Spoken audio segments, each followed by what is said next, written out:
¿Conocía usted los principales problemas digestivos de Chile? Los diferentes equipos. ¿Sabe usted lo que es la gastroenterología, disciplina médica? ¿Sabía usted cuáles son las principales enfermedades digestivas en Chile y cómo atacarlas, tratamientos y los equipos? ¿No es cierto? No se preocupe, yo tampoco. Pero hoy día estamos con alguien que sí sabe y nos va a dejar mucho más claro todo esto.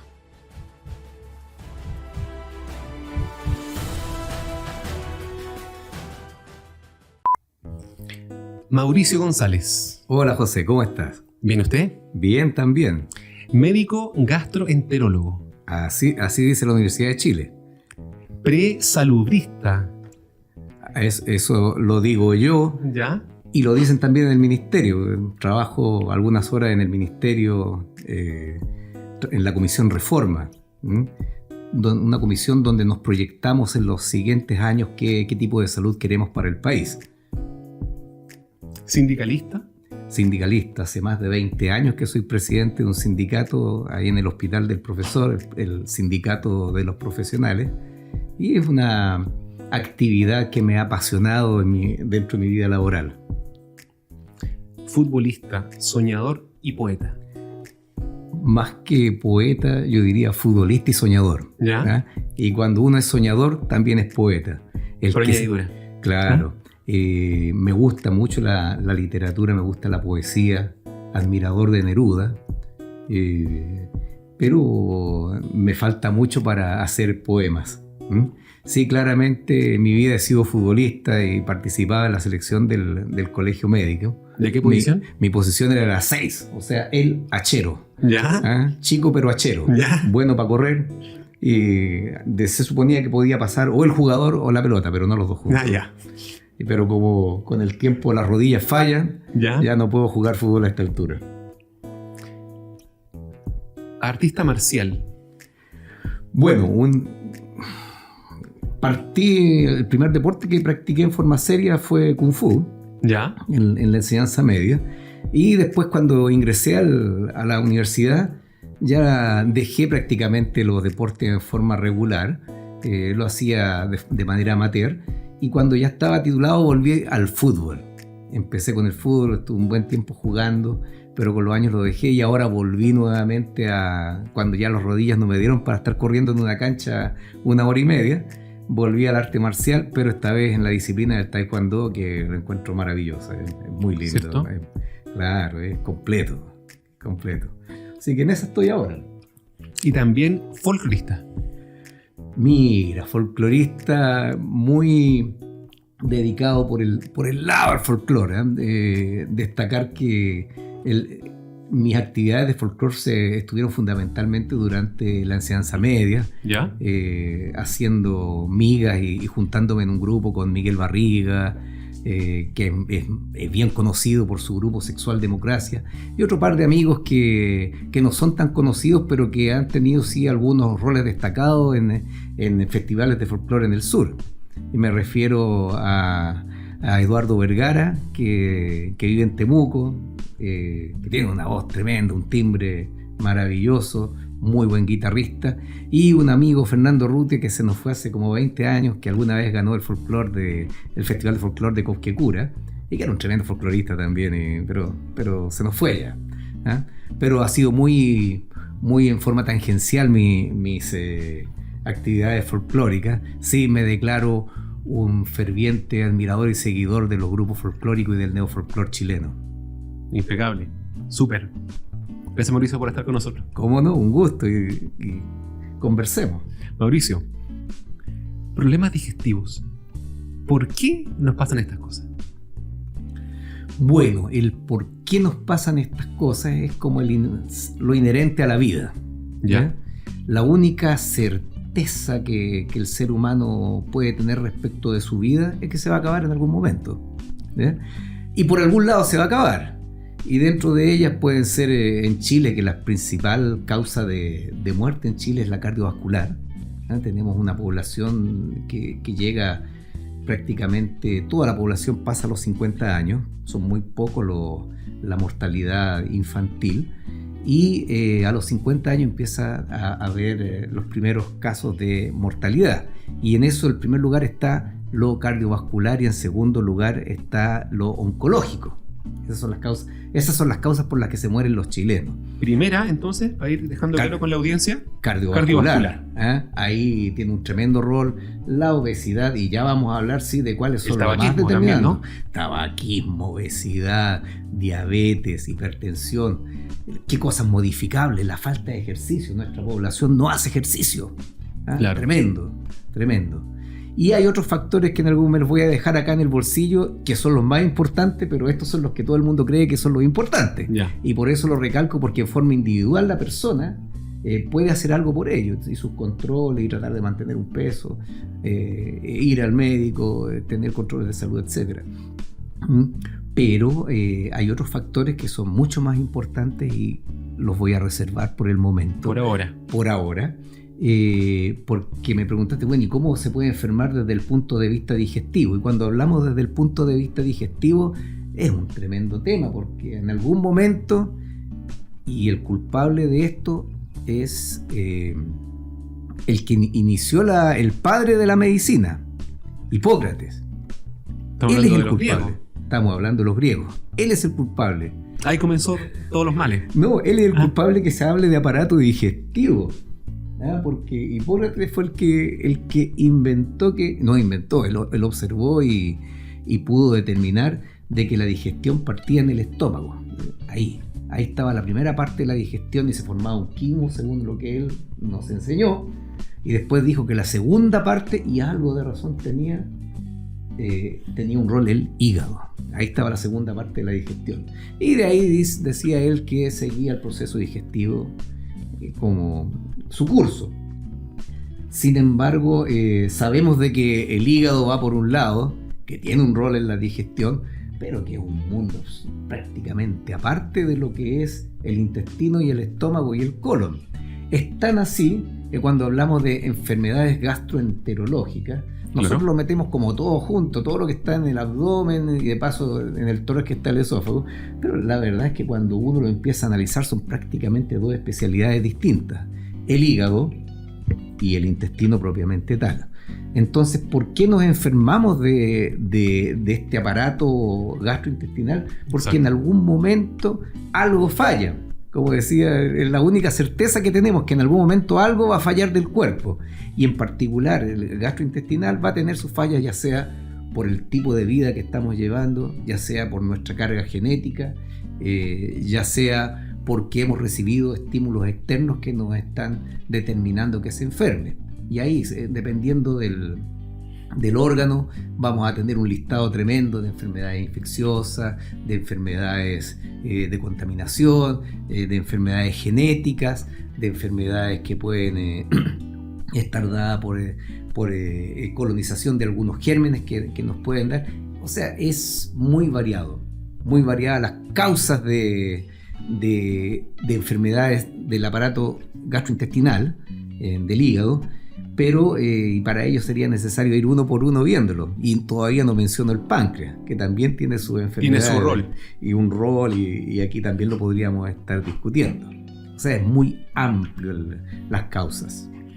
¿El hombre primitivo se enfermaba del estómago? El hombre primitivo claramente se enfermaba del estómago. No tenemos datos de que se enfermaba en ese tiempo. Y una pregunta muy interesante en eso es: ¿cuánto vivía el hombre primitivo? Poquito, ¿podemos ¿no? tener? Yo creo que poquito. ¿Cuál sería la expectativa, por ejemplo, de Lucy? ¿Han escuchado hablar de Lucy, no? Sí, po. ¿Cierto? La monita que estaba cruzando un río en Etiopía y aparentemente hubo una crecida y falleció, y después se detectaron los otros 5 cadáveres que estaban al lado de ella. Y Lucy fue aproximadamente hace 3.600 millones de años. Bien digo, sí, 3.600 millones de años. Y no, mal. 4.600 es lo que millones de años lo que tiene la Tierra. Esto es hace 6 millones de años. Claro. ¿Ya? Lucy tiene más o menos 6 millones de años. Y es la primera línea de homínidos que se fueron desarrollando, y ella no alcanzó a cruzar el río.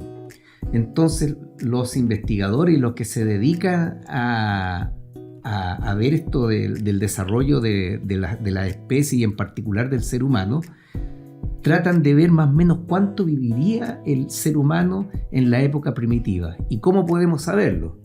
Pues bien, haciendo un parangón con quienes viven todavía en la selva y que sean parientes nuestros en cuanto al desarrollo evolutivo. Y ahí tenemos los grandes monos. Somos muy parecidos a los monos. Unos más, otros menos, pero, claro, pero somos parecidos, ¿ya? Y se estima de que un chimpancé, un orangután, un gorila, en estado natural puede vivir entre 20 a 30 años. Algunos lo alargan un poco más. Pero hay un consenso más o menos de que probablemente la expectativa de vida, es decir, el promedio de muerte, de la edad de muerte de las personas que vivieron en la edad primitiva, cuando hablo de edad primitiva, los 6 millones de años hasta ahora, era aproximadamente 20 años. Y que se enfermaban del abdomen de enfermedades gastrointestinales, tenlo pero absoluta certeza. ¿Por qué razón podemos decir esto? Porque sabemos que ya había preocupación en las civilizaciones antiguas por las enfermedades digestivas. ¿Sí? ¿Ya? Existía, por ejemplo, el médico del ano recto en el antiguo Egipto. En esos tiempos ya había una especialidad que se dedicara a eso. Había un especialista que se dedicaba a la enfermedad del ano recto. Como así también en papiros y hay jeroglifos que dicen de que había personas que trataban estenosis del esófago, ¿ya? ¿Cómo sabemos que existe la estenosis u obstrucción del esófago? Porque la persona traga y de repente se atora aquí en esta parte baja y no puede pasar la comida para abajo. Entonces, la persona tiene sensación de que se atora. Nosotros hablamos de disfagia. Entonces, ¿cómo lo trataban en ese tiempo, en el antiguo Egipto, a las personas que se atoraban? Los trataban con velas. ¿Ya? Y unas tremendas velas, cosa que hoy día nosotros también hacemos nuestros tratamientos. ¿Ya? Nosotros vamos, hacemos una endoscopía, vemos la causa. No todas las causas de estenosis esofágica van a ser plausibles de tratar con este tratamiento.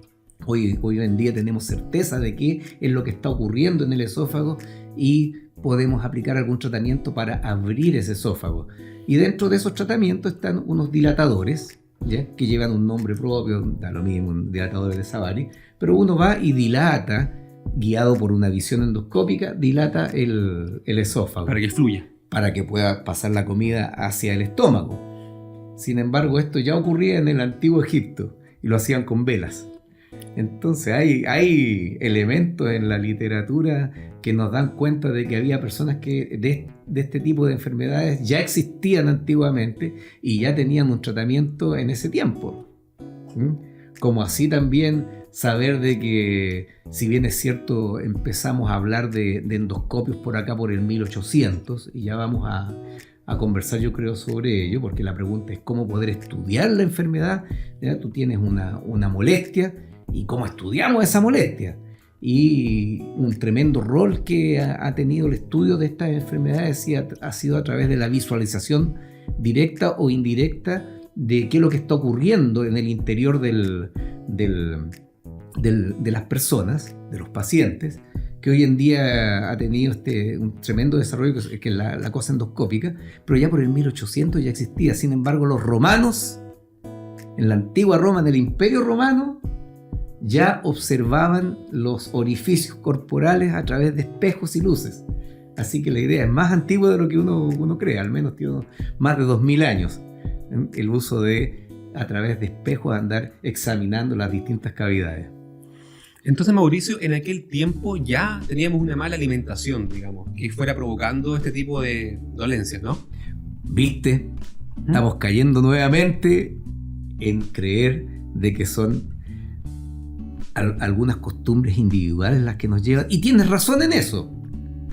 Ciertamente aquel que se alimenta mal, aquel que no tiene una vida sana, se va a enfermar, pero no es el factor más importante de las enfermedades. Lo digo porque muchas veces tendemos a pensar de que el sedentarismo, la mala alimentación son problemas inherentemente ligados a los tiempos modernos.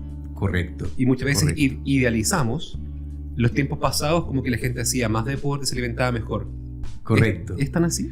Correcto. Bueno, cuando han escrito sobre esto, se asume de que antes de los grandes imperios, cuando empiezo a hablar de grandes imperios, me estoy refiriendo al imperio egipcio, al imperio romano, al imperio griego.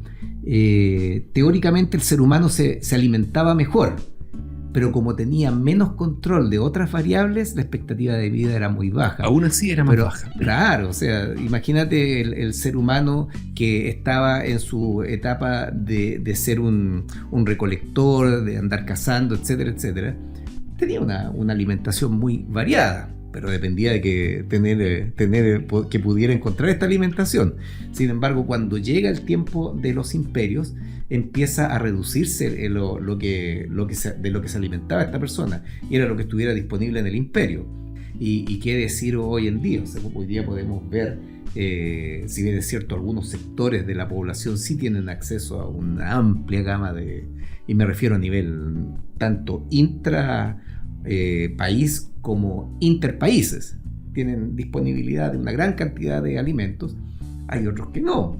Y colocando las cosas sobre la mesa bien claras, tú puedes ir y preguntarle a las personas en el mismo Santiago cuántos tienen azúcar, cosa que no es muy buena el azúcar entre paréntesis, pero para colocar el ejemplo nomás.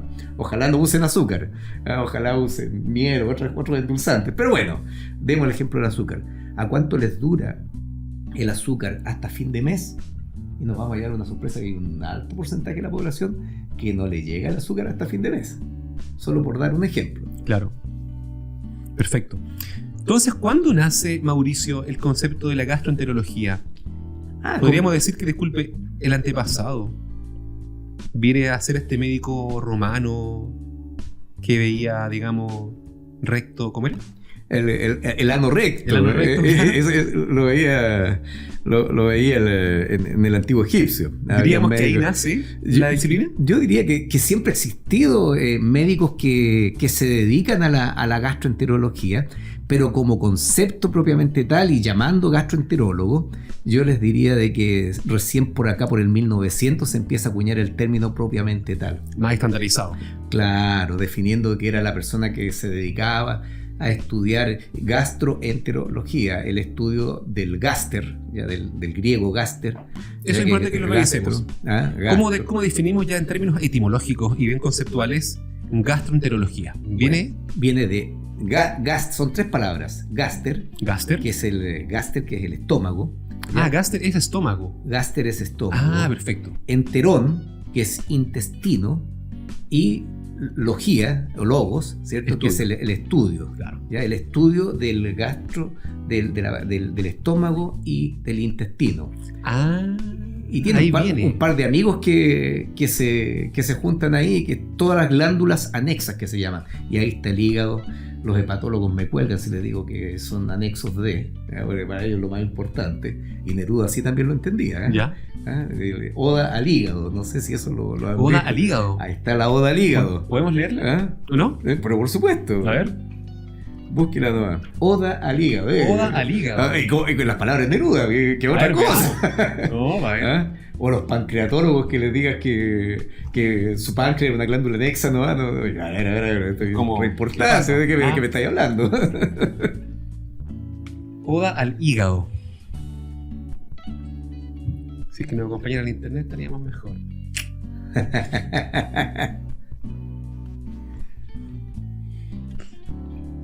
Lo destaca el hígado por ser un trabajador incansable, que está a las 24 y nadie le reconoce su trabajo. ¿Ya?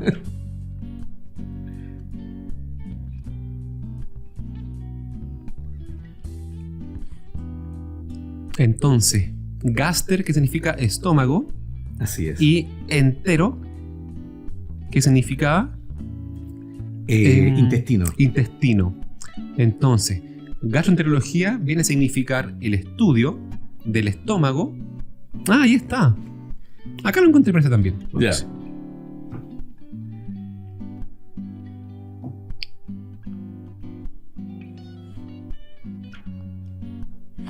Ahí está.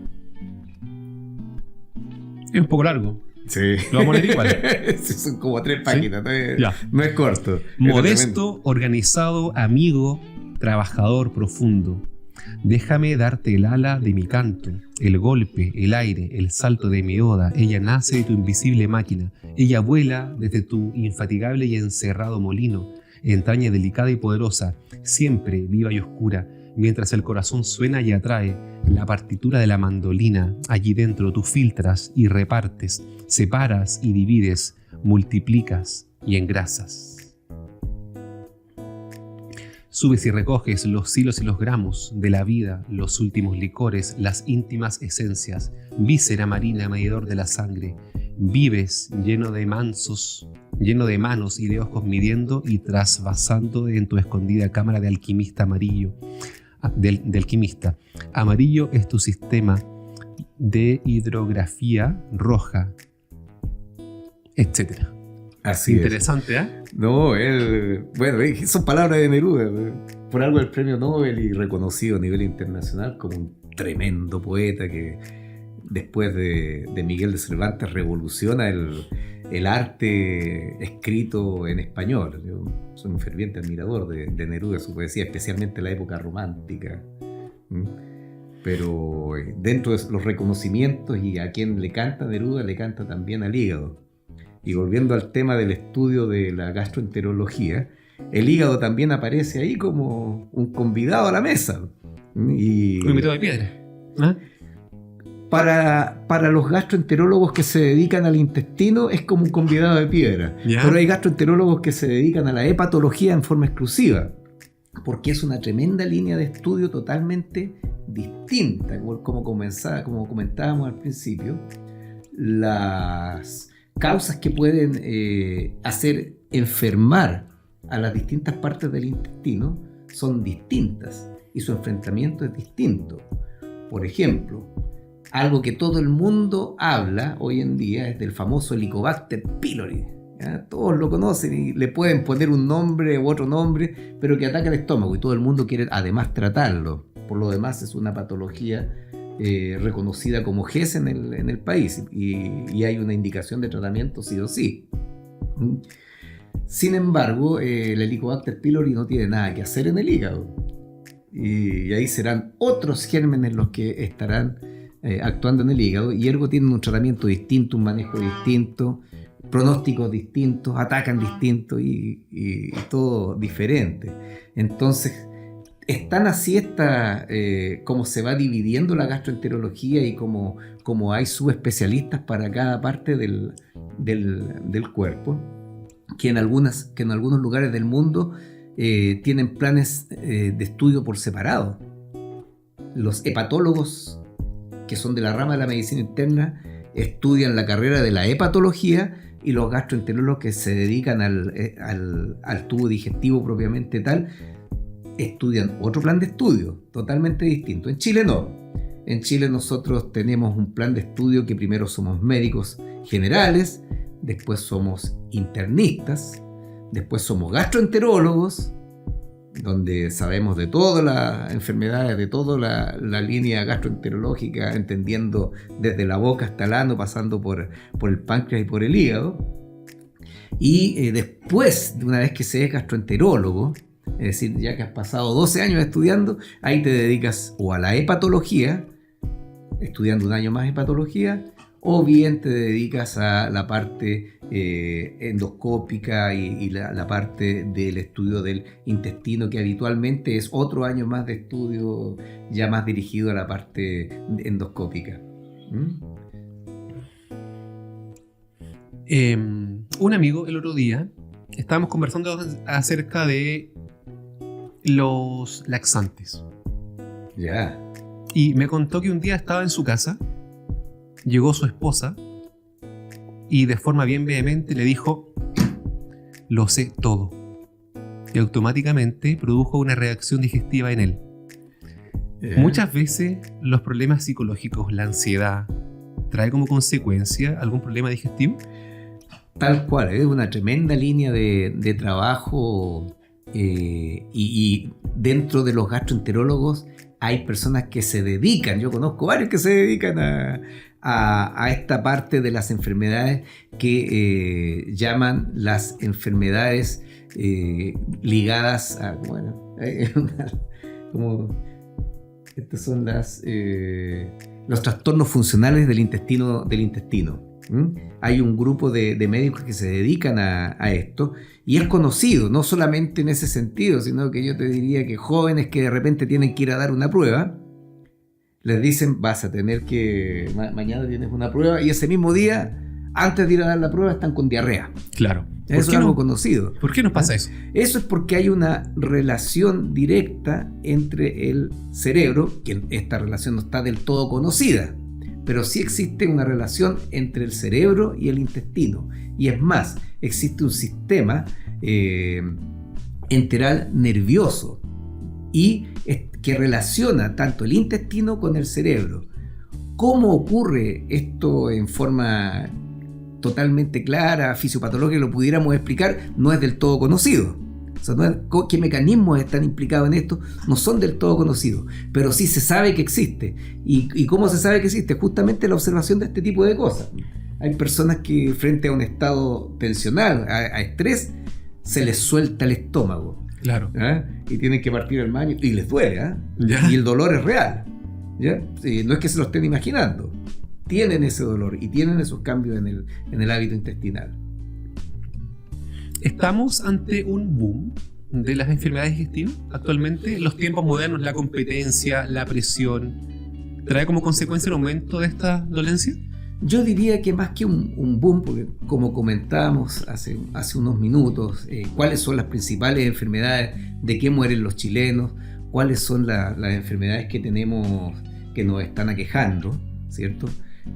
Lo que sí tenemos hoy en día es mayor conocimiento de las enfermedades gastrointestinales. Desde el momento que empiezan grupos de personas a dedicarse al estudio de cada una de estas enfermedades, nosotros vamos conociendo más y vamos poniéndole nombre a las enfermedades propiamente tal. Claro. Pero las enfermedades que nos están golpeando es como te conocía, los cánceres, bueno, dentro de los cánceres, los principales cánceres en Chile son, además del pulmón, los estómago y colon. Eso es algo que... Y además no se olviden de próstata y mama en las mujeres. Claro. Esos son los principales cánceres. Sin duda que también el otro cáncer que golpea fuerte es el cáncer de vesícula. Y ya así a abuelo de pájaro nos estamos dando cuenta de que estamos hablando de estómago, colon y vesícula, que están dentro de los principales cánceres en el país. Pero las principales enfermedades propiamente tal, como grupo, son las cardiovasculares. Y ojo, que las enfermedades mentales, en particular en Chile, son una verdadera epidemia. Y no es algo que estemos enfrentando del todo bien. Sí se han tomado medidas. Sean fonos de consulta, están cada vez abriendo más espacios para poder acceder a una consulta con psicólogos, con psiquiatras, pero estamos todavía muy, muy, muy al debe. Y ya la OPS, la Oficina Panamericana de Salud, había puesto la alarma por allá por el 2016. Y recién ahora nos estamos poniendo lentamente al día.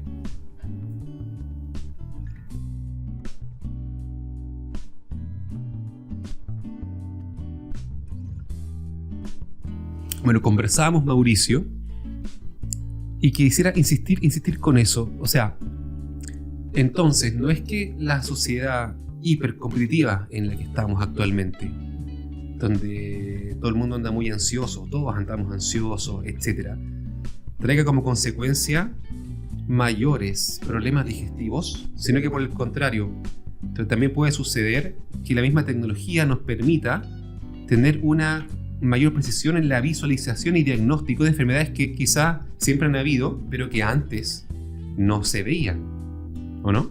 Correcto. Tú has dado en el clavo, pero te has metido en un tema súper peludo. En la pata de los caballos. En la pata de los caballos veniste sin querer. ¿Ya? Sin querer. Porque te he de contar de que las enfermedades propiamente tal y el enfrentamiento individual clínico que nosotros podemos hacer desde la perspectiva del especialista y de los hospitales, da cuenta más o menos de un 25% de la morbimortalidad en las distintas poblaciones. No lo digo yo, lo dice la OMS, lo dicen todos los expertos. Y hay un 75% de la morbimortalidad que da cuenta de cómo está organizada la sociedad hoy en día. ¿Sí? 75% de la morbimortalidad. ¿Ya? Y es lo que ya por allá por los años 70 y estaba hablando la OMS de los factores determinantes de la salud, y que los epidemiólogos latinoamericanos hoy en día hablan de las determinaciones en salud. Y pareciera ser que el ejercicio de poder sobrevivir en esta sociedad es mucho más duro para aquel que toma la micro en la mañana y tiene que salir a la fábrica y volver y hacer que el billete se estire hasta final de mes, con todos los peros que puede haber en el camino, que el ejercicio de ir a hacer ejercicio bancario. Con eso estoy diciendo, es muy distinto estar en la cúspide de la sociedad que estar en los sectores más bajos. Claro. Es tan así que cuando uno analiza la morbimortalidad en Santiago, por ejemplo, vamos al puro Santiago, la expectativa de vida es distinta en Vitacura, Las Condes, en Lo Barnechea, en La Reina, que en La Pintana. Se distancian aproximadamente como expectativa de vida en 10 años. ¿Qué estoy diciendo con esto? Que en promedio, más o menos, en La Pintana la expectativa de vida es 70 años y en Las Condes es 80 años. Claro. Y la calidad de vida también es distinta. Y si uno analiza la mediana de muerte en estos mismos sectores, es de 15 años de diferencia. ¿Qué estoy diciendo con esto? Que en los sectores bajos las personas jubilan y fallecen.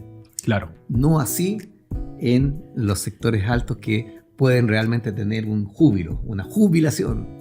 Y pueden disfrutar de esta etapa de la vida. ¿Ah?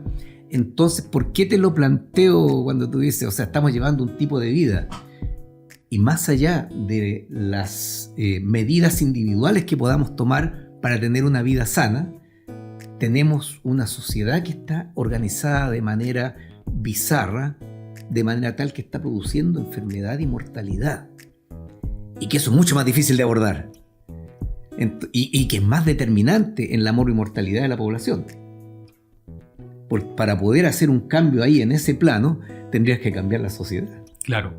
Es mucho más complejo y más difícil de abordar. Sin embargo, desde el punto de vista individual, tienes toda la razón. Aquel que hace deporte, que mantiene un peso, que mantiene sus controles médicos, que come sano, sin ninguna duda que va a tener en forma individual una mejor expectativa de vida y calidad de vida en lo que le toque vivir. Aún así, no es lo más importante, por los datos duros que te acabo de dar. O sea, finalmente el lugar, digamos, o la condición socioeconómica determinan fuertemente, asociado por supuesto a la geografía, a la localidad donde uno nace y vive, determinan fuertemente tu esperanza de vida. Así es. Peor todavía, si naces, vives y te desarrollas en una sociedad rural, campesina, pobre, la expectativa de vida es mucho más cercana a la expectativa de vida que hay en Haití. Y estoy pensando en este momento en Tirúa, ¿ya? Que está en una expectativa de vida entre 50 y 60 años. O sea, muy lejos de aquel que nació y vivió y se desarrolló en La Pintana o en Pudahuel. Así que me cambio de comuna el próximo mes.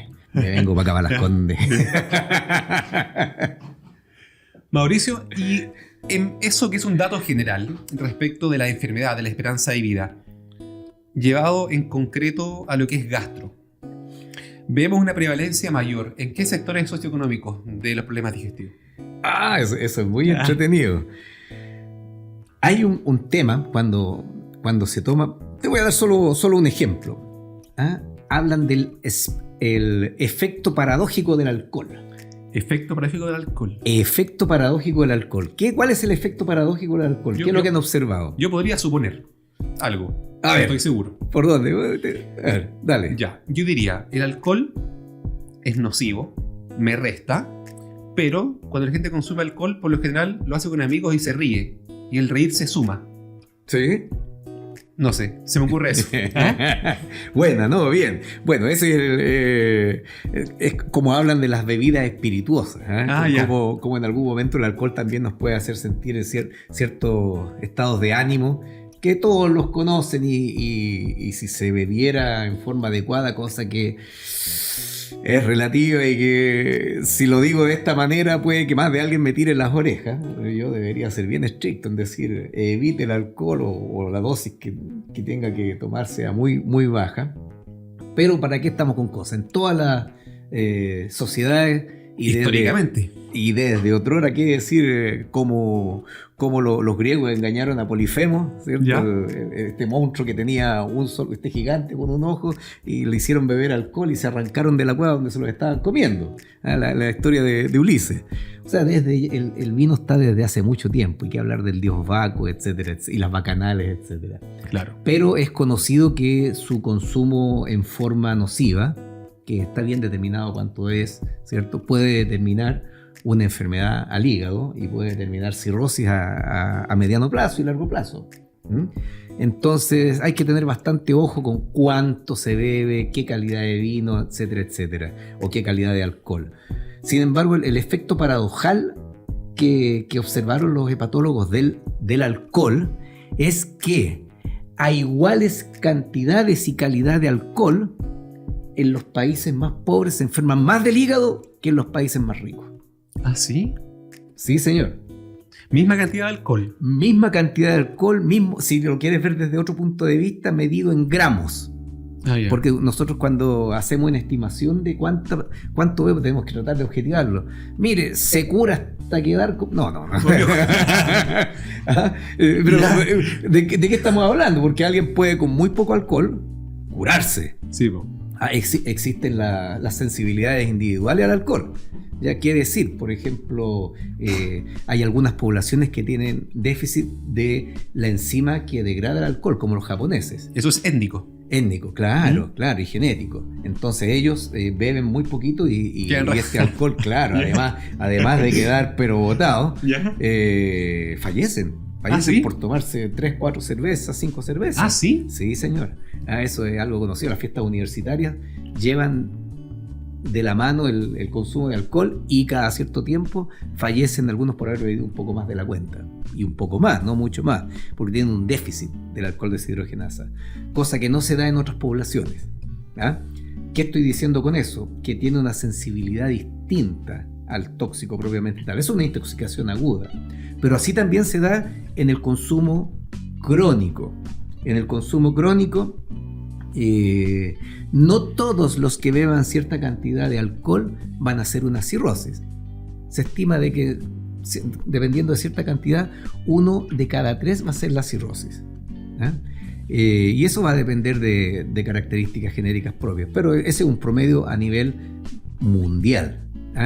Y que depende de otras cosas también.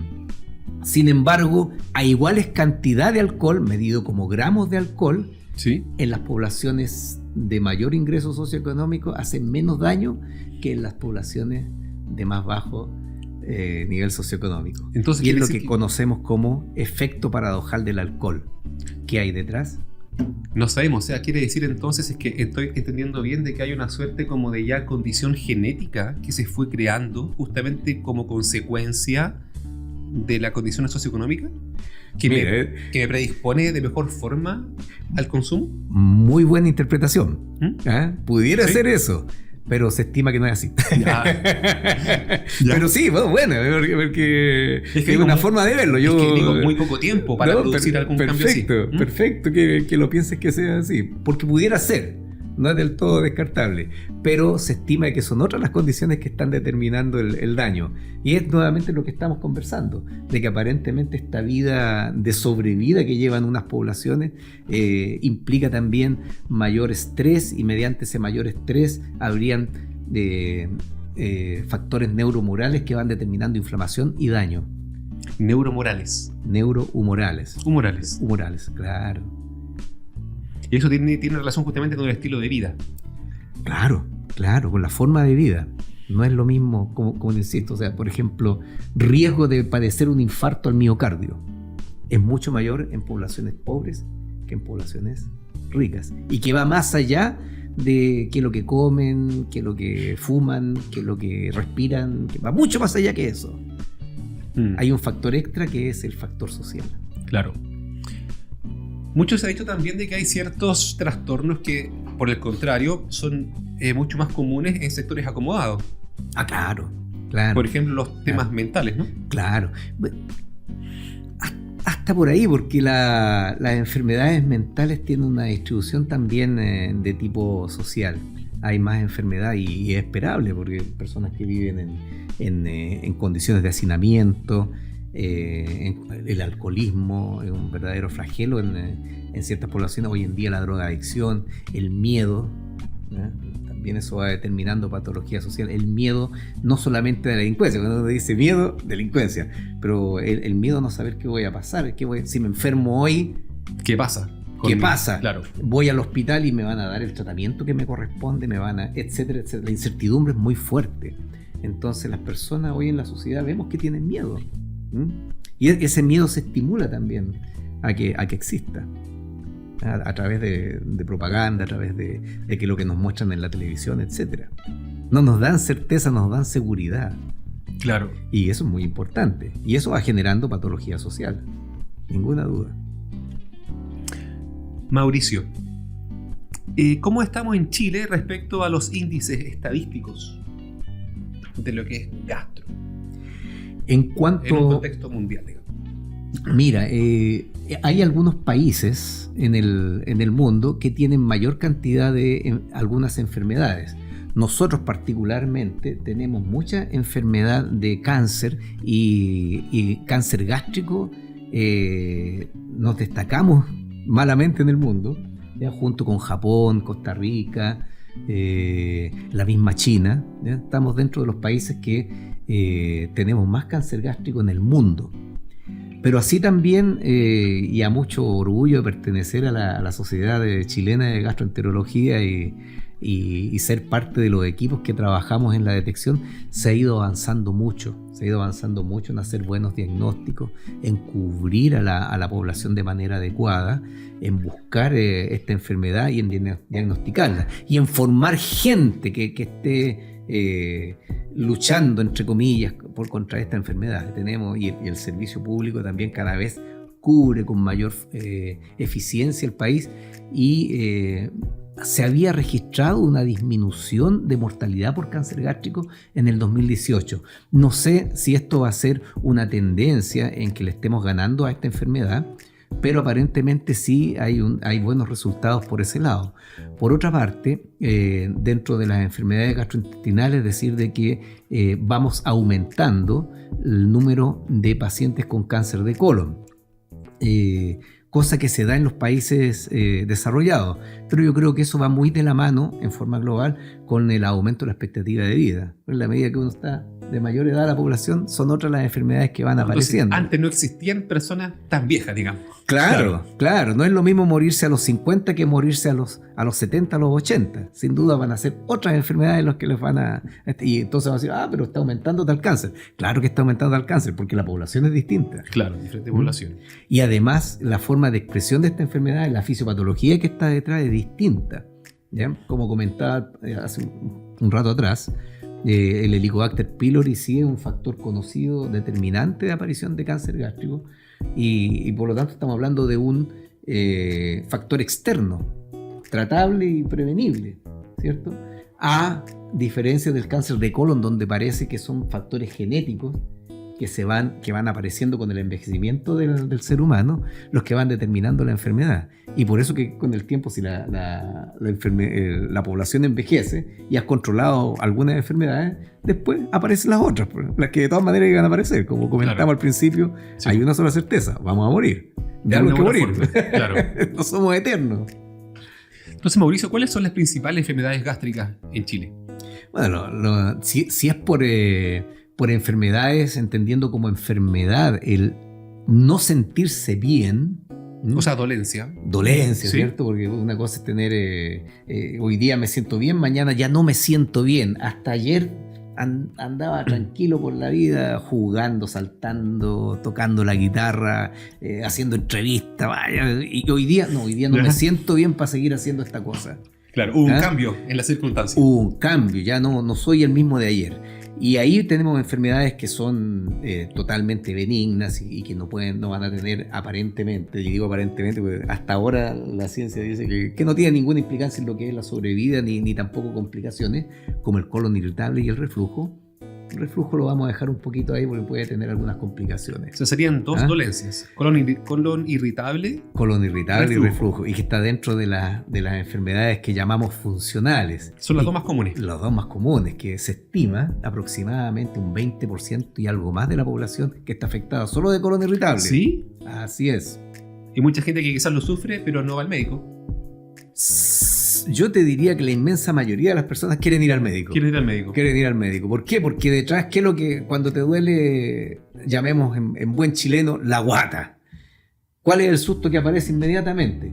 Tengo un cáncer. Claro. ¿Y qué es lo que quiero yo? Que me descarten del cáncer, porque me voy a morir. Y de paso, por supuesto, quiero sentirme bien. Entonces no es ninguna gracia andar sintiéndose mal por la vida. Entonces quiero también que andar bien. El famoso me hincho. Claro. Es una consulta sumamente frecuente para el gastroenterólogo. Estoy hinchado, le dice el paciente. Lamentablemente digo para el gastroenterólogo. ¿Por qué? Y aquí les voy a contar que está muy mal pelado el chancho. ¿Ya? Muy mal pelado el chancho. Estamos en nuestro país mal organizados. Nos desorganizamos y tendremos que en algún momento reorganizarnos. Porque si te imaginas que los gastroenterólogos tuviéramos que ver un 20% de la población adulta, bueno, ¿y quién se va a preocupar del cáncer? ¿Y quién se va a preocupar de... Si estamos hablando, ¿cuánto? 20 millones de chilenos, es decir, 4 millones tienen que ser vistos por los puros gastroenterólogos. No damos abasto. Y la segunda pregunta, ¿será necesario que un gastroenterólogo vea un colon irritable o lo puede ver un médico general? Y así de claro, un médico general. Claro. ¿Puede ver un gastroenterólogo? ¿Será necesario que un gastroenterólogo vea un reflujo? ¿O lo puede ver un médico general? Por supuesto que lo puede ver un médico general, entendiendo que es una patología, que la probabilidad que se complique es muy baja, que con buenas normas sabemos y podemos detectar estas complicaciones y tratarlas a tiempo. Y eso sí, aquellos que son severos y que no responden, que son menos del 5%, eso sí deberían ser vistos por algún especialista, pero en la inmensa mayoría no. Así que a mis pacientes les digo que esto es mentira, así que tienen que ir a ver el gastroenterólogo. No, estamos mal organizados. ¿Cierto? Estamos haciendo mal las cosas, no, y atochan, especialmente en el sector privado, atochan las consultas de gastroenterología con ese tipo de enfermedad y no va quedando el espacio para pacientes los casos más graves, descompensados, ¿cierto? Con enfermedades que pueden determinar alguna consecuencia, incluida la muerte. Ese es el subgrupo que debería estar siendo visto por los gastroenterólogos. Ahí es donde hay que apuntar. ¿Cómo nos vamos a organizar? Bueno, para eso está la Comisión Reforma del Ministerio. Espero que desde ahí podamos hacer algo mejor en lo que es la organización de la salud de nuestro país, que tenemos una tarea fuerte en ese plano. Por eso pero digo que soy presalubrista, porque no soy salubrista, no lo he estudiado formalmente, pero el tema me encanta. Mauricio, colitis ulcerosa. Las famosas enfermedades inflamatorias, ¿ya? Donde se vuelve loco el sistema inmune y ataca el mismo intestino. Destacar de que es una enfermedad emergente. Antes no era tan frecuente esta enfermedad. Hay muchas hipótesis al respecto de por qué se ha ido haciendo cada vez más frecuente esta enfermedad. ¿Podemos describirla primero en términos, digamos? Claro, la colitis ulcerosa, para entenderlo bien, es una enfermedad donde el propio cuerpo ataca el colon. Para describirlo en términos sencillos, ¿ya? El cuerpo ataca... Claro, un tipo de enfermedad autoinmune. Es el mismo cuerpo que ataca el intestino, que no reconoce la propia mucosa, lo que nos tapiza por dentro, no la reconoce como parte de sí mismo, lo reconoce como algo ajeno. ¿Y qué es lo que hace el sistema inmune cuando reconoce algo ajeno? Pues si nos ataca el virus de la influenza, nos defendemos. Se defiende. En este caso, no reconoce las células del intestino como propias y las ataca. Y ahí va a haber distintas respuestas. desde respuestas que pueden involucrar la sobrevida, como respuestas también más leves del ser humano frente a este antígeno, frente a esta célula que no la reconoce como propia. Pero es una enfermedad que está cada vez más en aumento. Esa es la enfermedad de la colitis ulcerosa. Tiene un pariente que ataca todo el resto del intestino, que es la famosa enfermedad de Crohn. ¿Verdad? Que tiene un primo. Son primos hermanos. Pero esta enfermedad de Crohn se puede dar en cualquier parte del intestino delgado y que tiene algunas particularidades distintas una de la otra, pero en esencia son lo mismo. No reconoce alguna parte del intestino como propia y genera un ataque a esas células y la empieza a destruir, y es cosa de imaginarse nomás que nuestro propio cuerpo empiece a destruirnos por dentro. Claro. ¿Ya? Porque es fácil pensar de que venga un germen, algún agente externo como un germen, como una bacteria, como un virus, ataque el intestino y nos enferme. Pues bien, ahora es al revés. Nuestras defensas nos atacan a nosotros mismos. Hablemos un poquito, Mauricio, de los procedimientos de gastro. Estamos llenos de procedimientos y cada vez más procedimientos. Sí. El famoso, no sé, la endoscopía, etcétera. Claro. Yo diría que el procedimiento más conocido y muy popular y muy útil, que ha significado una revolución en el estudio de las enfermedades digestivas, son los estudios endoscópicos. ¿Ya? ¿Qué es un endoscopio? Un endoscopio es, y aquí está lo brillante de alguien que se le ocurrió, pero es un instrumento, ¿ya?, que se introduce por algún orificio, habitualmente ya sea la boca, para el caso de la endoscopía digestiva alta, o a través del ano, para el caso de la colonoscopía, y que este instrumento, que es como una manguera, la gente habla de las mangueras, ¿cierto?, nos permite visualizar a través de espejos de fibra de vidrio y haces de luz, nos permiten visualizar por dentro el intestino y sus distintos segmentos. El esófago, si es alto va a ser el esófago, el estómago, el duodeno, y si es bajo va a ser el colon e incluso la parte final del intestino delgado, que es el ilio. Como son de fibra de vidrio, son instrumentos que son flexibles. Y como les comento, permite visualizar, y no solamente visualizar, también permite tomar muestras de lo que estamos observando. Cuestión muy importante, muchas veces lo que uno observa no es del todo claro para hacer un diagnóstico, y es necesario que aquello que estamos observando estudiarlo a través de un microscopio, y se pueden tomar muestras con estos instrumentos. Y no solamente eso, porque eso es una primera etapa, poder determinar qué tipo de enfermedad, pero dependiendo de la enfermedad también nos permite tratarlas. Los tratamientos endoscópicos, lo que se llama, hay todo un desarrollo de la endoscopía, que es la endoscopía terapéutica. ¿Y qué permite esto? Permite incluso tratar el cáncer en sus estadios iniciales, sin tener que llegar a cortar o hacer una tremenda cirugía como era antes. Claro. Por lo tanto, son instrumentos bastante útiles. Y no solamente para mirar estos segmentos, también hay todo un desarrollo para el árbol biliar y para el páncreas.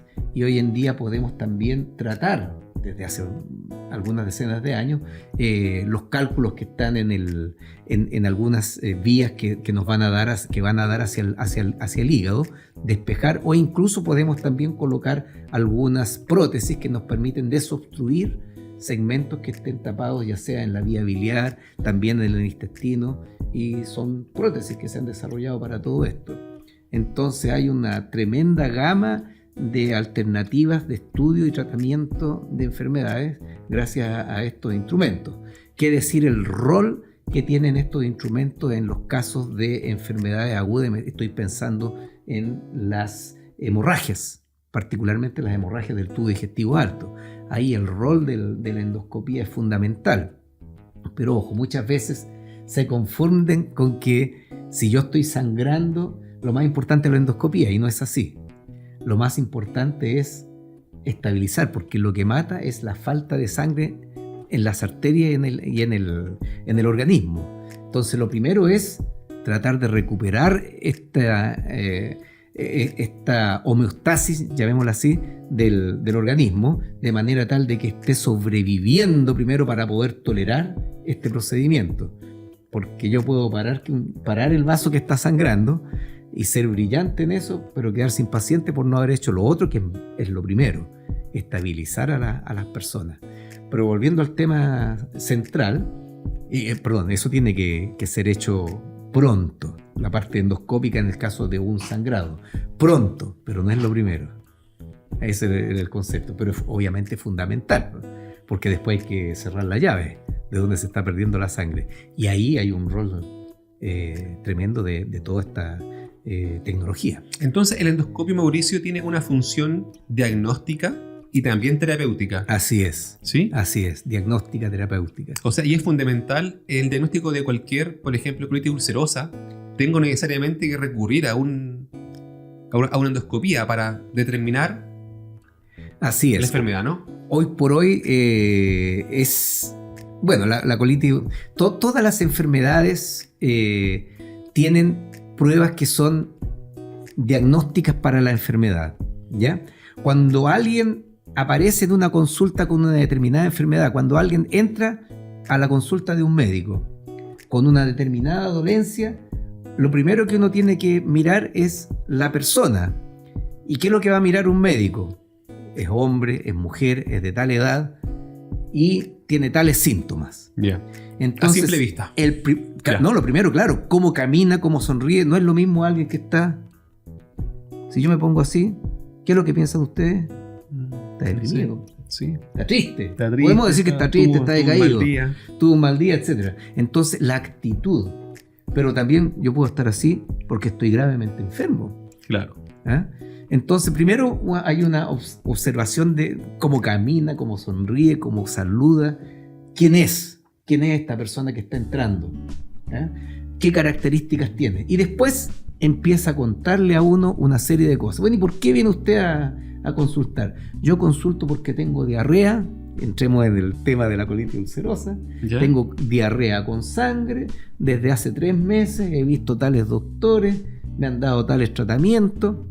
Me han matado los bichos, no me han encontrado ninguno, pero me los han matado igual con antibióticos y yo sigo con diarrea con sangre. Entonces, un buen médico va a decir, bueno, ¿cuáles son mis posibilidades frente a esto que me está contando? Y ahí ya está la primera sospecha diagnóstica. Si me están contando una historia como esta, obviamente que, y dependiendo de dónde viva, porque sin duda no es lo mismo vivir en la selva amazónica con un montón de amebas, ¿ya?, que vivir, o con otros parásitos, que vivir acá en una ciudad donde tengo agua potable, alcantarillado, etc. Que ojo, dicho sea de paso, también es uno de los factores determinantes de un aumento en la expectativa de vida de la población a nivel mundial, el contar con agua potable y alcantarillado, claro. Cosa que no hay en todo Chile ni en todas partes del mundo. Pero volviendo al tema, ¿cómo hacemos los médicos estos diagnósticos? Decimos, bueno, esta persona, dado la historia que me está contando, tiene tales probabilidades diagnósticas. ¿Cómo ordenamos nuestros diagnósticos? De acuerdo a la presentación clásica de una enfermedad en su forma más prevalente, en su forma más frecuente. Después va a ser la presentación no clásica en su forma prevalente. Después la segunda menos prevalente en su presentación clásica. Y así podemos ordenar estadísticamente 10 diagnósticos para abajo. Claro. ¿Qué posibilidades son? Y después ya que tengo cuáles son mis sospechas, ¿ya?, tenemos que hacer un plan de trabajo. ¿Cómo estudio a esta persona? Entonces, ciertamente, si me han dicho de que le han hecho una serie de exámenes, que le han buscado bichos, que le han buscado esto, lo otro, las deposiciones y no tengo nada, tengo que ir a mirar ese colon, ¿ya? Volviendo nuevamente, ¿qué cosa? No es lo mismo un paciente que tenga alguna inmunosupresión que aquel que no lo tenga. Y así suma y sigue. Entonces yo me pregunto, bueno, después de todo esto, ¿tendrá una colitis ulcerosa? Tengo que ir a mirar. ¿O será otra enfermedad? Sí.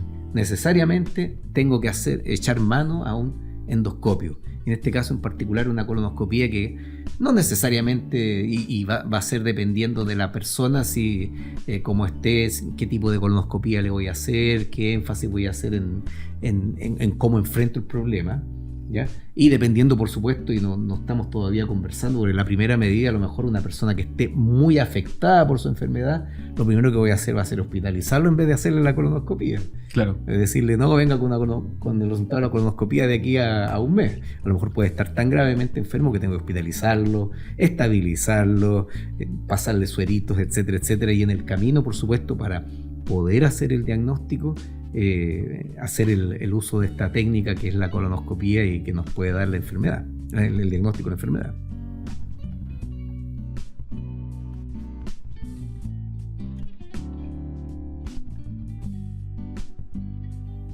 Mauricio, hemos visto que la técnica de la endoscopía es muy importante tanto para el diagnóstico como para el tratamiento. Así es. ¿Cierto? ¿Cuándo nace el endoscopio? Cuando nace propiamente tal el endoscopio, podríamos hablar de el concepto de la endoscopía, que como les comentaba hace poco ya existía en los tiempos de Roma, en que colocaban espejos y luces y miraban las cavidades, pero de lo que se conoce del endoscopio propiamente tal, podríamos situarlo por ahí por el 1800, ¿ya?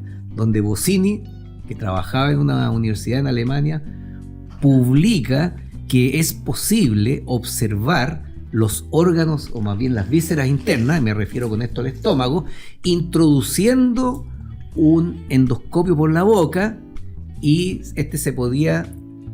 con este se podía llegar hasta el estómago y mediante espejos y luces poder observar el estómago. Y él hace y publica el primer endoscopio conocido, que no le llamó propiamente tal, sino que le llamó conductor de luces hasta el estómago, destacando que el instrumento que Bossini usó era un instrumento rígido. O sea, no era una manguera en un sentido estricto. Más parecido a una espada. A una espada. Claro, y el dibujo que aparece en esa publicación es muy parecido a una espada, que es lo que ellos tenían a mano. Entonces, o sea, una espada que se metía por la boca. Por la boca, y con eso, y eso solo imaginárselo, cómo tenían que colocar al paciente, claro, estirarlo, cambiar la posición, destacar de que la boca, tú tienes un eje que va hacia atrás al principio y después baja prácticamente en 90 grados hacia el esófago. Pues bien, eso tenían que hacerlo que dejara de tener esa angulación, y por lo tanto estiraban al paciente para que de manera casi recta lograra llegar este sable, verdadero sable, hasta el estómago, y Bossini observaba el estómago. Por supuesto que esto revolucionó tremendamente lo que es el estudio de las enfermedades gástricas y esofágicas, porque por primera vez ya se estaba observando toda esta zona a través de espejos y luces. Pero no es por allá hasta por el 1850 que empezamos a hablar de endoscopios propiamente tal. Y hubo todo un desarrollo de estos instrumentos a lo largo de 100-150 años, hasta alrededor de 1950, en que a alguien por ahí se le ocurrió colocar fibra óptica, a estos espejos y a estas luces, y empezamos a tener un instrumento que fuera flexible. Y ahí aparecieron los fibroscopios, ¿ya? Y aplicando el mismo concepto de antes, que antes era un endoscopio rígido, un sable, pasamos a un instrumento flexible y que tenía un visor en la punta. Entonces, en ese caso era solamente el ejecutante el que veía lo que estaba haciendo. Y más de alguno por aquí podrá adivinar mi edad. Que, bueno, este año cumplo 60, así que no es ninguna. Porque a mí me tocó aprender con fibroscopios en la Universidad de Chile. Era muy divertido porque el profesor introducía el fibroscopio, que era el endoscopio de esos tiempos donde solo el profesor veía lo que estaba observando en el paciente. Y una vez que estaba viendo la enfermedad, que podía ser una úlcera, una gastritis, una esofagitis, digamos, inflamaciones que estaban por dentro, nos pasaba el visor a nosotros, el profesor estaba mirando y cambiaba para que nosotros pudiéramos ver lo que él estaba observando. Sin embargo, al hacer esos cambios, también movía el endoscopio por dentro y se desenfocaba absolutamente lo que estaba observando el profesor y nos preguntaba, ¿ven la úlcera que yo estoy viendo? No había ningún alumno que dijera que no la veía, pese a que no viera nada. ¿Ya? Todos decíamos, sí, la estamos viendo, sí, profesor. Entonces el profesor volvía a ver, perdón, me moví, ahora sí. Y nuevamente nadie veía nada, así que teníamos que ir a los libros de las fotos que se sacaban de estos fibroscopios y ahí íbamos a entender qué cosas realmente podíamos ver por dentro. Y no es hasta la época del 1970 aproximadamente que empiezan a aparecer los videoendoscopios, ¿cierto? Donde esta imagen ya no es de visión, entre comillas, directa por un visor del endoscopio, sino que está conectado a un aparato que reproduce la imagen en una pantalla. Y ahí ya hay una revolución total, porque es muy fácil ahí enseñarle al resto que está aprendiendo qué es lo que se está diagnosticando. Y ya tenemos una visión directa a través de todos estos aparatos de qué hay al interior del paciente. Así que eso es más o menos cómo se fue desarrollando los instrumentos de visualización del tubo digestivo. Fundamental para poder tratarlo por lo demás. Mauricio, entrando en terreno ya un poquito más complicado. ¿Cuándo nace la colonoscopia? La colonoscopia, más o menos la misma fecha de la endoscopia, pero observando por el ano. Solo comentar lo que decíamos recién, el faraón tenía su médico del ano recto. Y el faraón tenía distintos médicos especialistas, y dentro de ellos estaba, por lo tanto podemos decir que ahí, al menos en lo que está descrito de lo que conocemos de historia de la medicina, aparecen los primeros coloproctólogos, ¿ya? Y los coloproctólogos no solamente, los coloproctólogos hoy en día son los cirujanos, claro. ¿Ya? Y nosotros somos los gastroenterólogos que estudiamos también la parte perianal y la parte del colon. Pero el desarrollo de la colonoscopía empieza junto también con el desarrollo de la endoscopía. Y por supuesto, pero esta vez examinando el colon. Tiene sus dificultades, por supuesto, adicionales, dada la fisonomía, ¿no? Claro. La colonoscopía, la técnica propiamente tal de la colonoscopía es muy distinta a la endoscopía alta. Si bien es cierto el principio es el mismo, la diferencia entre la endoscopía alta para el ejecutante con la colonoscopía radica en que en el colon hay segmentos móviles. ¿Qué quiere decir eso? Que hay segmentos fijos y segmentos móviles. Y esos segmentos móviles, si fuera solamente meter un tubo para mirar para adentro, esos segmentos móviles yo los voy a desplazar. Y eso sería, pero un desastre. La persona que se especializa en hacer colonoscopías tiene que aprender técnicas para no desplazar el colon, sino que enrollarlo en el endoscopio. Se estima, y esto está bien... Qué difícil, No, son técnicas que se aprenden, ¿no? Tal como se aprende a cocinar, tal como se aprende a surcir, tal como se aprende a grabar, etc. También se puede aprender a hacer técnicas endoscópicas. Y se estima de que aprender la técnica propiamente tal involucra un número de procedimientos 3 veces mayor que aprender a hacer una endoscopía. Claro. Esto le han puesto números, los que le han puesto números son los norteamericanos, a través de su sociedad de gastroenterología. Ya se dice de que un endoscopista alto ya está preparado para hacer endoscopía una vez que ha hecho en forma eficiente y correcta 50 procedimientos altos, con un profesor al lado, por supuesto, que lo esté controlando.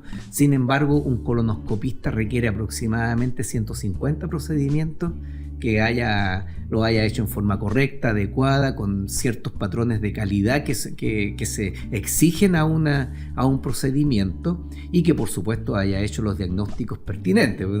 No saca nada con meter y sacar una manguera, por decirlo así, pero no vio ninguna enfermedad, no vio nada. Y ojo, que eso también se aprende. Yo te diría que es lo más difícil, porque la técnica de hacer el procedimiento es una cosa, pero otra cosa también es aprender a observar y diagnosticar lo que estamos viendo. Analizar, interpretar. Claro, interpretarlo a las imágenes, eso es fundamental, si no, ¿para qué lo hiciste?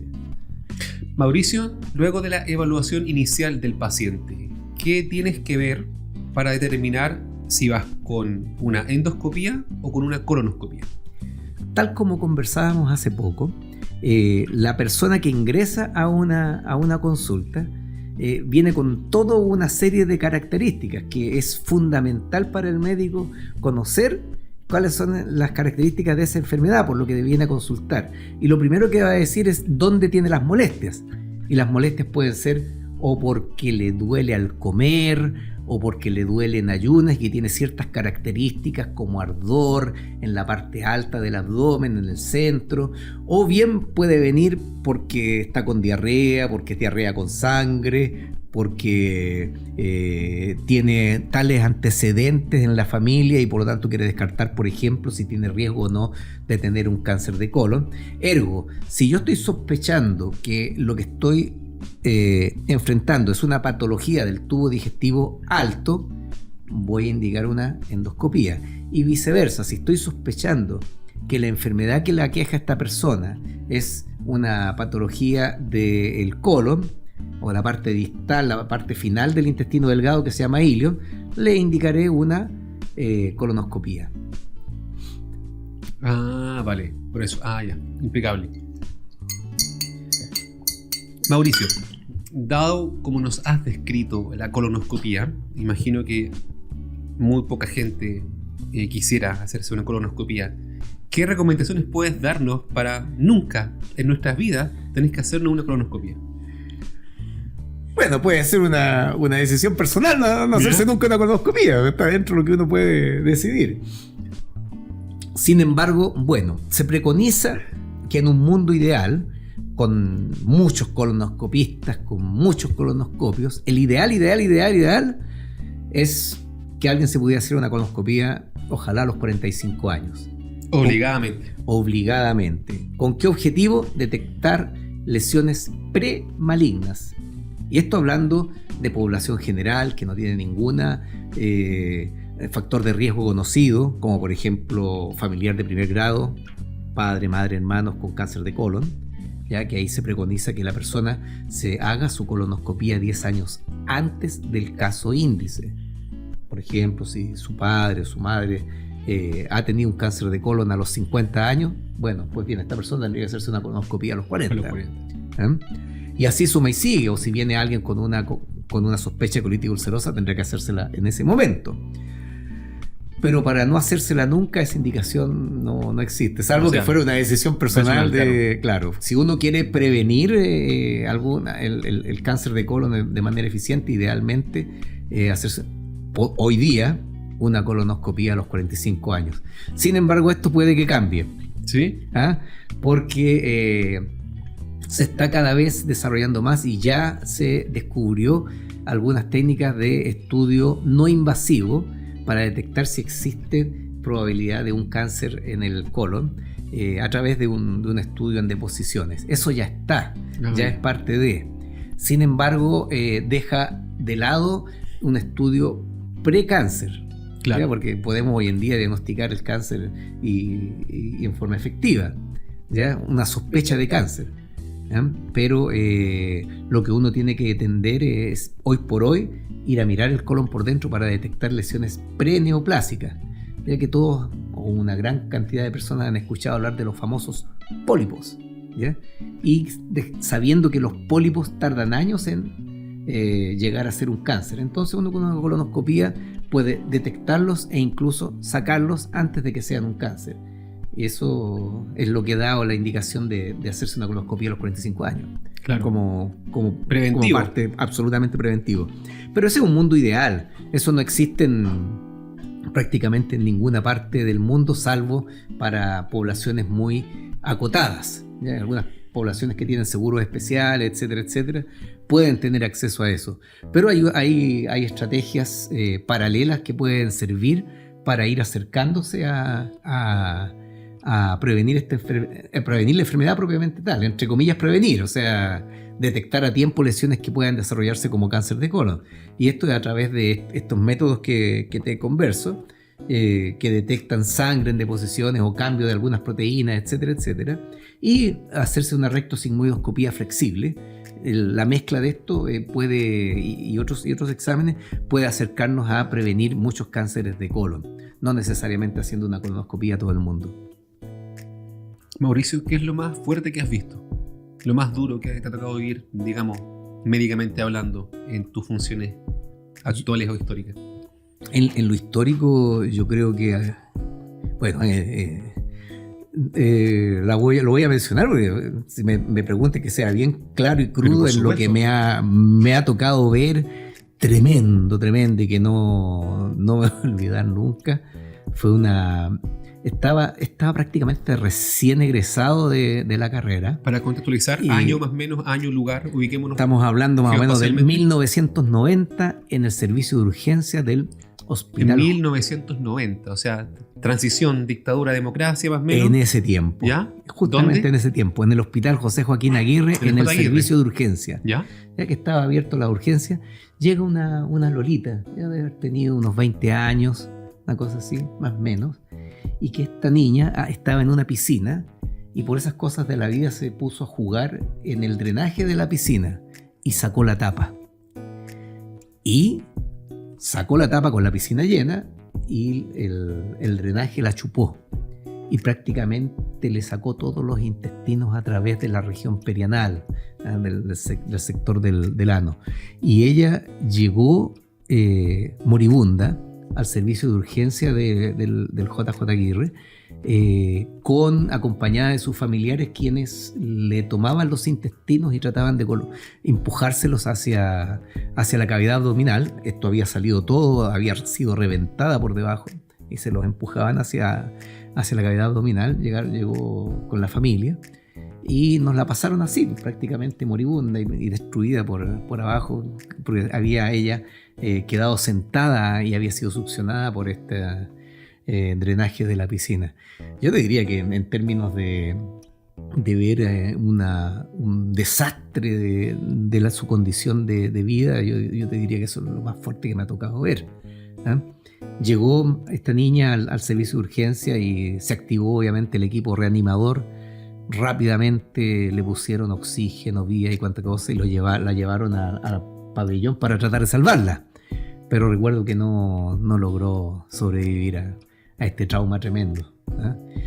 Eso fue muy, muy, muy fuerte. Y lo otro fuerte que me tocó ver es que estaba también haciendo un turno en Lampa, recién egresado. Iba ahí ¿El mismo año más o menos? El mismo año. Hacía turno en la urgencia y en Lampa. Estaba esperando mi espacio para entrar a la beca de medicina interna. Y me tocó ver un joven que llegó intoxicado por un tipo de una sustancia que se usa en el campo, que son los órganos fosforados. Era un joven que había estado jugando fútbol con equipo y todo al final de su partido empezaron a tomar cerveza. Sin embargo, en una de las botellas no había cerveza, sino que órganos fosforados para usarlo ahí en las plantas, etcétera, etcétera. Se lo tomó y llegó totalmente ahogado en sus secreciones. Me acuerdo haberme subido a la ambulancia con él, intubarlo, llevarlo rápidamente al J. Aguirre, dándole las primeras, desde Lampa hasta el J. Aguirre. Y en el camino él sufrió un paro cardiorrespiratorio. Y llegamos con él en paro y haciendo maniobras acá al J. Aguirre. Lo tomaron también el J para la reanimación, pero tampoco logró sobrevivir.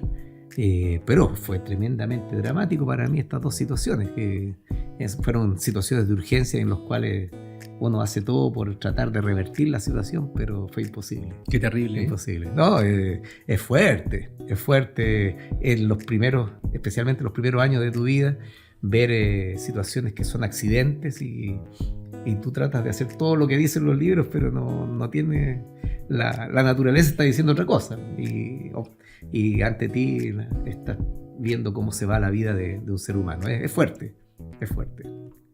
Pero se va adaptando. No es que sea después ya de lo mismo, no, de ninguna manera. Pero lo maneja de mejor forma. Se maneja emocionalmente de otra forma. La costumbre. Sí, después de haber visto muchas personas fallecer.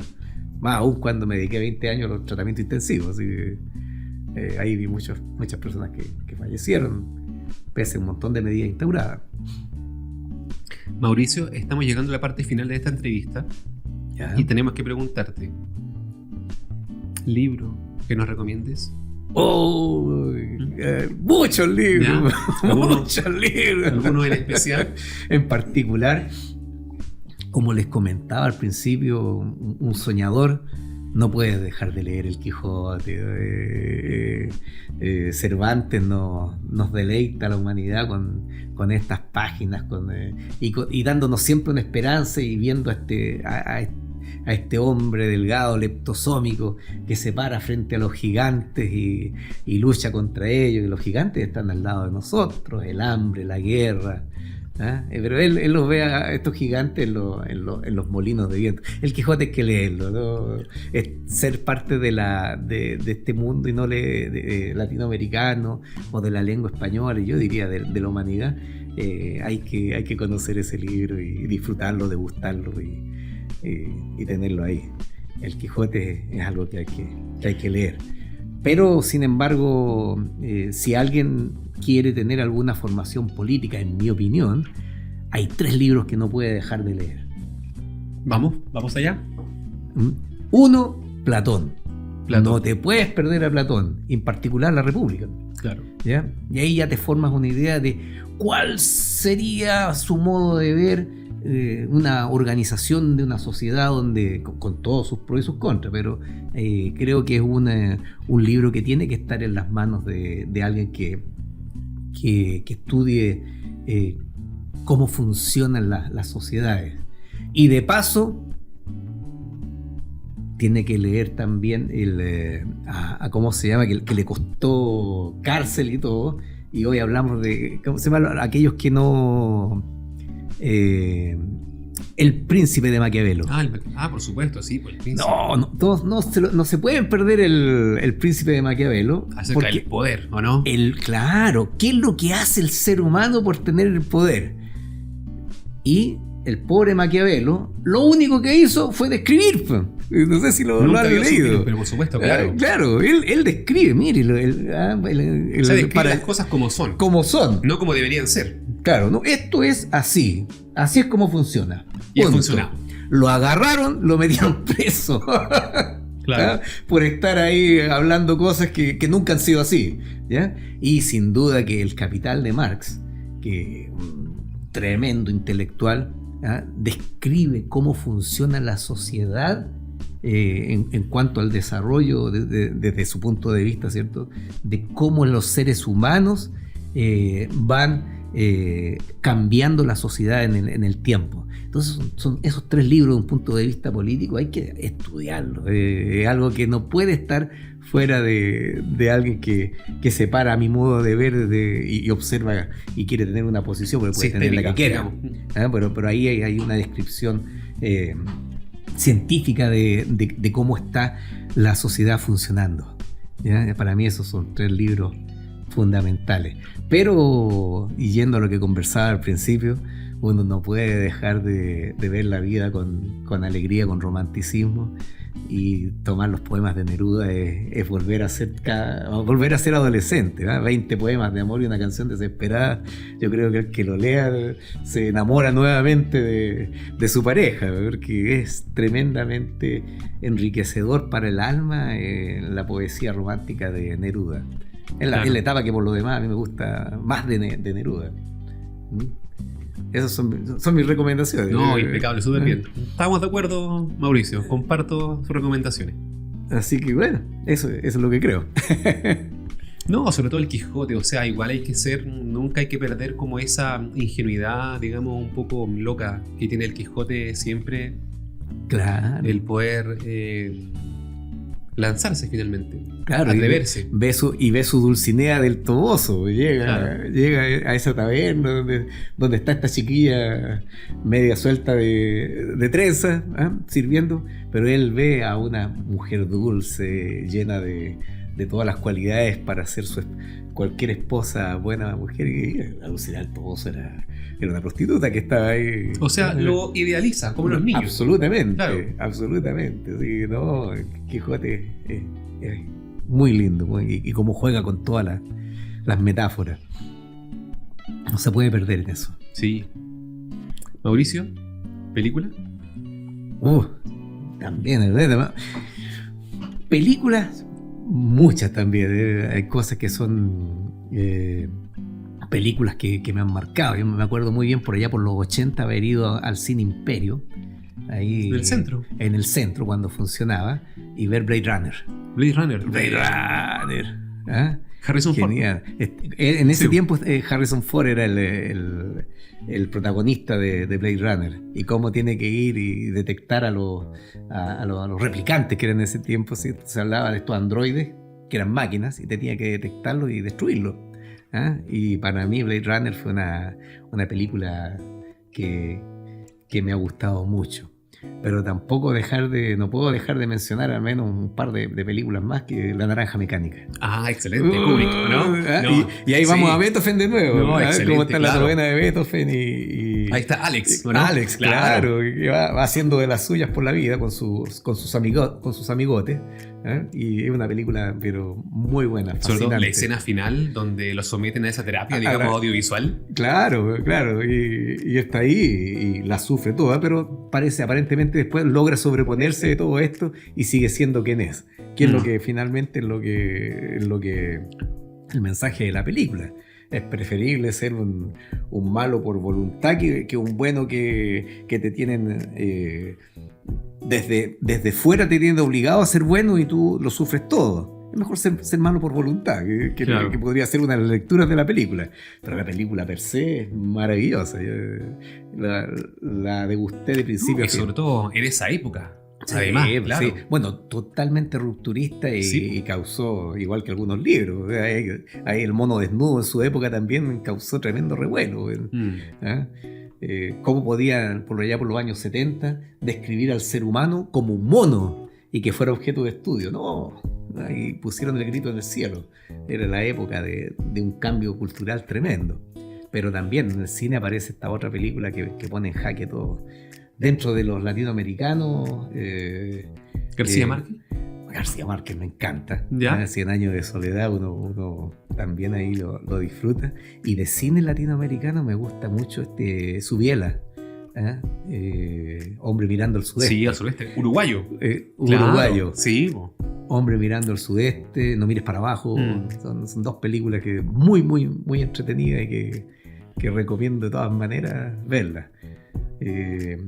Hasta cierto punto del cine cubano, donde ellos ponen en jaque su revolución, su forma como están haciendo las cosas y ponen en ridículo a todo el establishment. Claro. Desde ellos mismos, de adentro de ellos mismos. Yo creo que hasta cierto punto es una película cubana que hay que verlo, porque saber de que siempre se puede ir mejorando y el espacio está ahí para plantear la crítica y avanzar. Emil Kusturica, Underground. Claro. Es una película que no se puede dejar de ver. Se adelantó a la destrucción de la Yugoslavia. Por ahí por los 90 hace su película y acto seguido después pasan un par de años, 3-4 años y vimos la destrucción de Yugoslavia. Así que Emil Kusturica hay que verlo y escuchar de paso a Bregović, que tiene música muy, muy entretenida. Yo diría que son las películas. Bueno, qué decir de los western italianos, también me encantan. El Spaghetti Western. Así que Spaghetti Western, Spaghetti Western, con la música de Ennio Morricone. Claro. También un tremendo Morricone. Lo disfruto mucho. El bueno, el malo y el feo. Son películas entrete. Película chilena. Películas chilenas que La Frontera. ¿La Frontera? No la he visto. La Frontera es muy buena. Yo recuerdo dentro de La Frontera una escena donde describe la película, ¿cierto? Muestra escenas de un maremoto. Y está un señor ahí en una casa y de repente entra una ola que es muy propia de nuestra cultura, pues nuestra cultura es de terremotos, maremotos, etcétera, y en realidad La Frontera el tema es una persona que lo toma la dictadura y se lo lleva al sur, ¿ya? En ese tiempo estaban las personas que las sacaban de su ciudad y se los relegados a una población, a un sector rural. Así que ahí lo agarran y se lo llevan a un sector rural y describen cómo la vida que tiene que llevar, cuál es la relación que tiene con que era un intelectual, era un profesor, un profesor, lo sacan de una ciudad y se lo relegan a un pueblito chico del sur de Chile. Y se describe que La Frontera fue una película que cambió de cierta forma el cine chileno en cuanto a las a cómo hacían la tratativa de las escenas. Entonces es un ícono para el cine chileno. Creo que hay que verla. Muy buena. Vamos a verla. Sí, La Frontera. Y bueno, está este chileno que fue exiliado en París, ¿cómo se llama? Que hizo Tres Tristes Tigres, y tiene una serie de filmografía que en Chile nosotros prácticamente no conocemos, pero el tipo tiene una cantidad de películas que también hay que conocer. Perfecto. Pero chilena me quedo La Frontera. Impecable, vamos a revisarla.